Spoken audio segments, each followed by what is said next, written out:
Peuplée depuis la préhistoire, Boutrinte en Albanie fut une cité grecque, puis romaine. Les Byzantins la colonisèrent au VIe siècle, puis vinrent les Vénitiens. Au Moyen Âge, elle était toujours une ville influente. Et de nos jours, c'est un site exceptionnel, riche de tant d'histoires. Sur le bateau qui quitte Corfou pour la côte albanaise toute proche, les reporters sont à l'affût. Malgré un incident technique mineur, nous arrivons bientôt devant la ville de Saranda, qui semble en pleine construction. Ici, la crise économique a frappé encore plus durement qu'ailleurs, et le pays qui commençait à s'ouvrir au tourisme, à construire avec frénésie, s'est soudain vu privé totalement et pour longtemps sans doute de tous moyens et capitaux.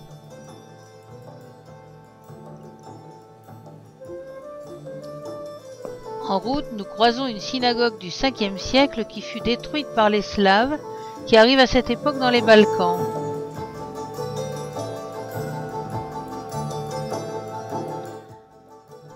Dans la campagne aussi se dressent de nombreuses résidences inachevées. La région ressemble à un grand chantier.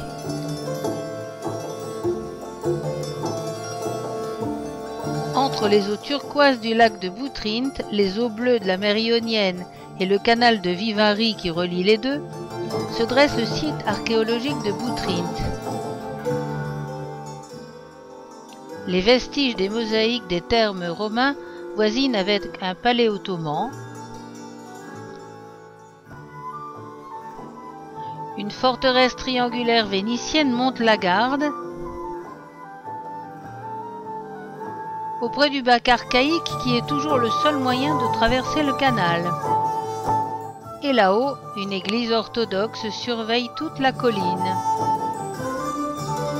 À l'entrée du site, la tour vénitienne carrée qui date des 15e ou 16e siècles fait pendant à la forteresse triangulaire qui lui fait face pour surveiller le canal. L'agora, au sud du site, qui remonte au IIIe siècle avant Jésus-Christ, est la partie la plus ancienne. Mais quand Jules César annexa Boutrinte aux provinces romaines au 1er siècle après Jésus-Christ, un forum fut construit sur une partie de l'agora, désorganisant profondément le plan de la ville. Quand les Grecs construisaient leurs bâtiments, c'étaient de belles pierres taillées, grises ou blanches, volumineuses, assemblées avec précision, sans mortier. Alors que les murs romains sont composés de briques d'argile, de petites pierres, de galets, assemblés par du ciment en motifs décoratifs. Les structures respectives restent donc parfaitement distinctes.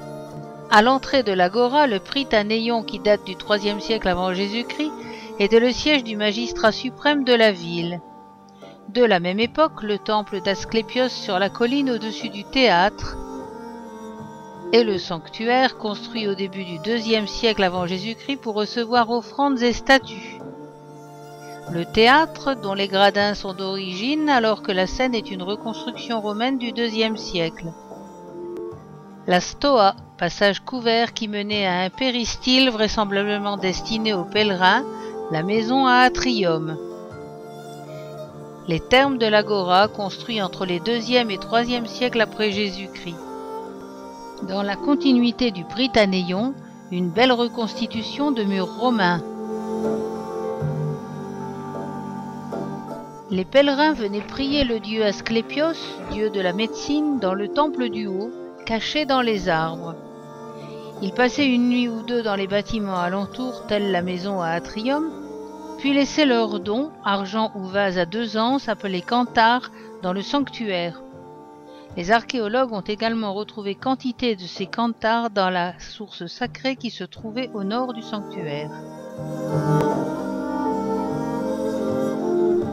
À la suite de plusieurs séismes fréquents dans cette région, les eaux envahirent l'agora entre les 4e et 6e siècles après Jésus-Christ. Les eaux sont toujours là.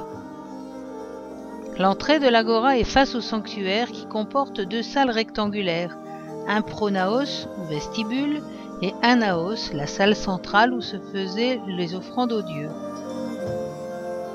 Vers le théâtre où la brique romaine se distingue nettement de la pierre grecque.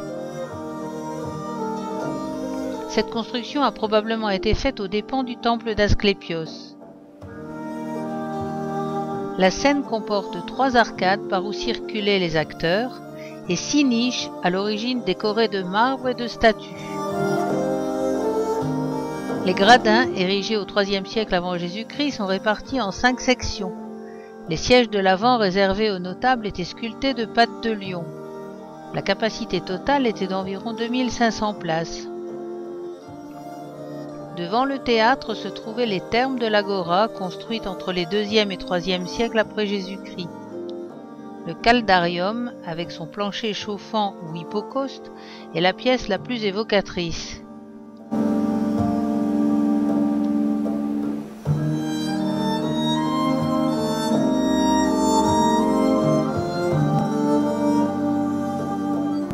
Une tortue de Hermann. Le puits sacré au fond près de la Stoa a été utilisé très longtemps comme le montrent les traces d'usure sur sa margelle. L'ancienne agora se poursuit encore sans doute loin sous la surface du forum romain qui débute ici. Ce temple romain de type Capitolinum comporte 3 salles et une exèdre ou salle semi-circulaire destinée aux réunions. Il était sans doute dédié à Minerve. Cette construction du IIe siècle était peut-être un gymnasium, et curieusement, un nymphée est inclus dans l'ensemble qui devait aussi être décoré de colonnes à chapiteaux. Ce gymnasium comprend quelques pièces pouvant servir de logement et une grande salle décorée de mosaïques représentant sangliers ou cantares, des motifs locaux ou religieux.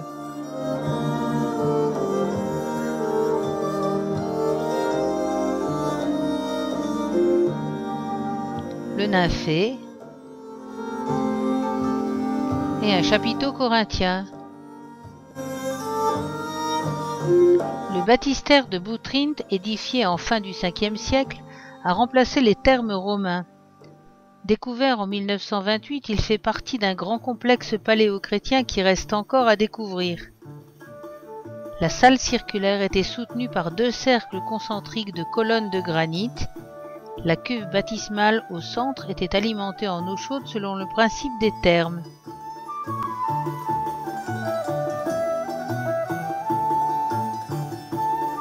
Le sol était recouvert d'une mosaïque circulaire organisée en 7 frises concentriques très élaborées sur les thèmes de branches de lierre, d'animaux divers et poissons, de motifs géométriques, l'ensemble pouvant simuler l'atmosphère harmonieuse du paradis.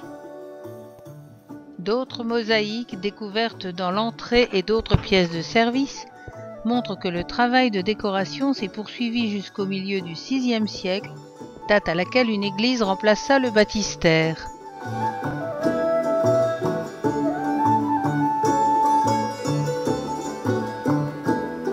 Non loin du baptistère, un nymphée, fontaine publique monumentale, qui était approvisionnée en eau par un aqueduc situé dans la vallée de Vrina. Depuis l'acropole de Boutrinte, on en voit encore les piliers.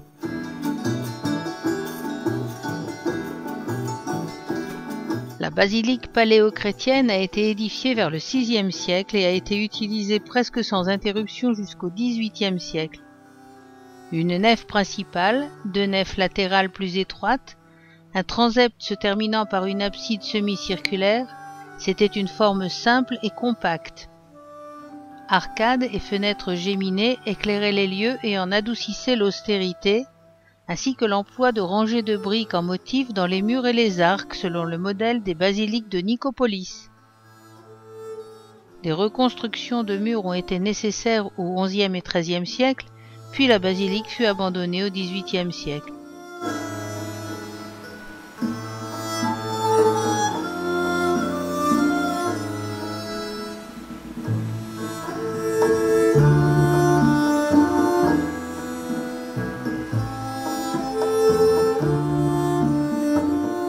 Les mosaïques du sol sont toujours non consolidées et protégées par du sable.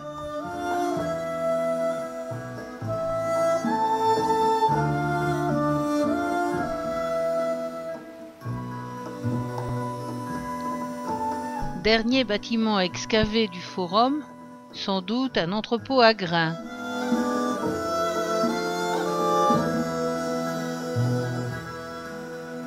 longeons maintenant le mur d'enceinte de la ville basse qui descend vers le lac.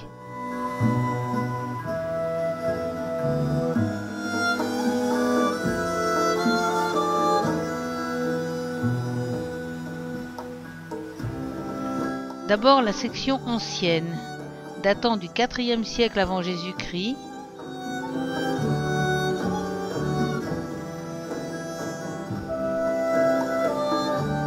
avec la porte C, ainsi nommée par son découvreur en souvenir de la visite d'Énée à Boutrotos. Elle ouvre par un couloir droit sur le lac. Un bas-relief archaïque représentant un lion dévorant une tête de taureau décorait la porte tardivement reconstruite qu'Ugolini, l'archéologue, baptisa donc Porte du Lion. Elle ne donne pas directement sur le lac, mais se prolonge par un couloir à angle droit qui rendait la défense de l'entrée bien plus facile.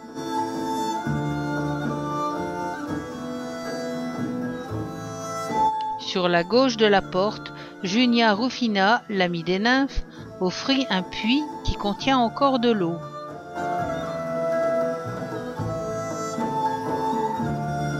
On emprunte maintenant le chemin qui mène à l'acropole. Cet ensemble a servi de cimetière au IVe et Ve siècle à une communauté peut-être chrétienne. Le chemin surplombe un splendide paysage aux riches eaux vertes et aux plaines de salicornes rouges, et partout des restes de murs et de constructions.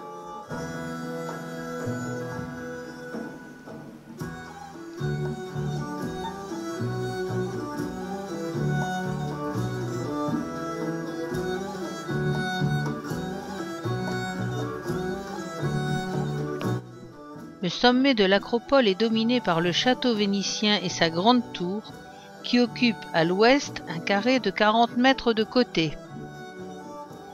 Commencé sous le despote d'Épire Michael II vers 1236, le château et les fortifications qui l'entourent furent continués sous la domination vénitienne et jusqu'en 1797.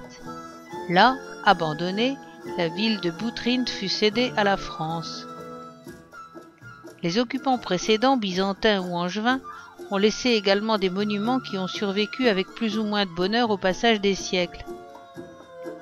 Le château est maintenant un petit musée qui recueille et met en valeur dans ses belles salles quelques statues et objets retrouvés sur le site.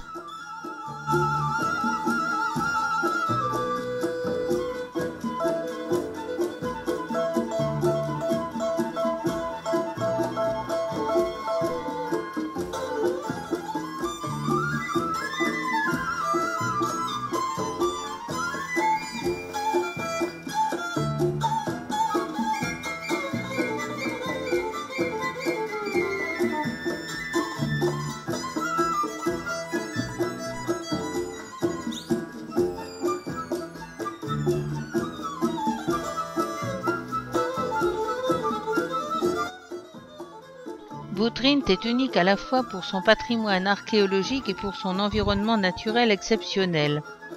Un lagon classé Ramsar en 2003, avec ses eaux douces et saumâtres dans lesquelles prospèrent des espèces animales et végétales rares, la tortue de Hermann, l'aigle de mer à ailes blanches, et nombre d'insectes batraciens et végétaux inconnus ailleurs. En hiver, la plaine de Vrina est inondée et est un havre pour des milliers d'oiseaux migrateurs.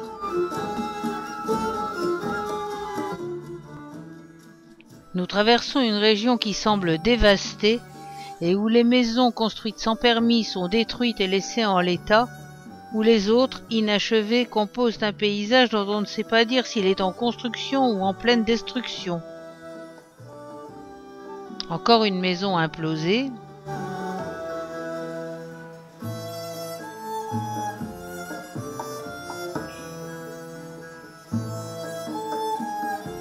Des fermes d'élevage de poissons dans la baie.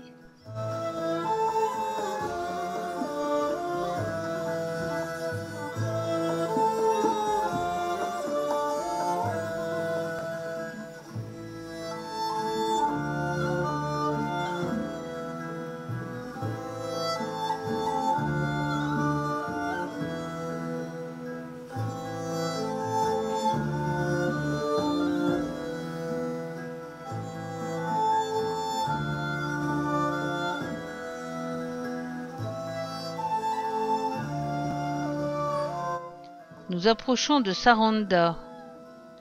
Mais même avec la ville à proximité, l'état de la route ne s'améliore pas.